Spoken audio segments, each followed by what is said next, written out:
পাকিস্তান জিন্দাবাদ, জিন্দাবাদ। এই স্লোগান দিয়ে টেক্কা খানের সাথে সেদিনকে তিনি মিটিং করেছিলেন।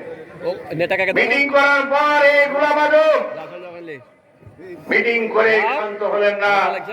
পাকিস্তানকে রক্ষা করার জন্য এই ছাত্র শিবির দ্বারা আল বদর আল শাম গঠন করে টেক্কা খানের তখনকার দিনের ওই টেক্কা খানের সাথে মিটিং করে এই দেশের মা বোনের পরিত্য স্মরণ করেছিলেন এই গোলাম আজম জামাত ইসলাম।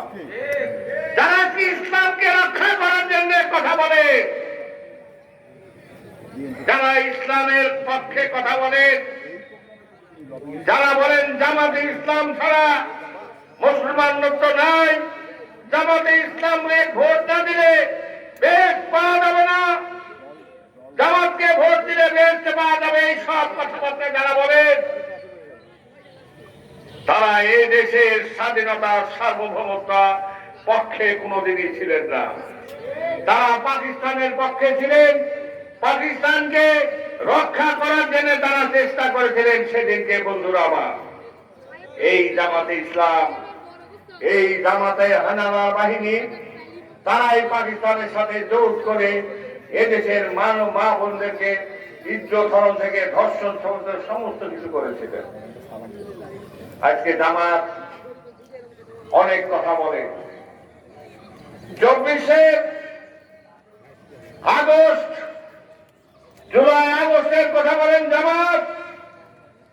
আমার নেতা তারেক রহমান সাহেব বলেছেন এদেশের আপামর মানুষ, সর্বস্তরের মানুষ, সর্বপক্ষের মানুষ শেখ হাসিনাকে ভারতে পালনের জন্য অংশীদার।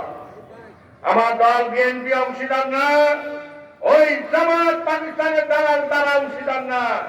এদেশের সর্বস্তরের মানুষ সেদিনকে ছাপিয়ে পড়ে তারা সেদিনকে এই শেখ হাসিনাকে বাংলাদেশ থেকে বিতাড়িত করে এই দেশকে মুক্ত করেছিলেন। আপনারা কৌশলে বলতে চান ৭১ আমরা মানি না, কারণ আপনাদের বুকে জ্বালা করে। ৭১ তো আপনাদের কিছু নাই।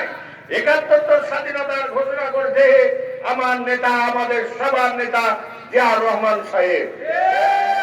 অতএব ৭১ রেহিলি গর্ব করার মূল্য আপনাদের কিছু নাই। এই জন্য ৭১কে আপনারা ভাইবাস করে আমরা জুলাই সনদ আগস্ট আমরা অস্বীকার করি না। আমার জুলাই সনদ বাস্তবায়ন করবো আমরা, না করলে বাংলাদেশের জমিনে কেউ এটাকে বাস্তবায়ন করতে পারবে না বন্ধুরা আমার।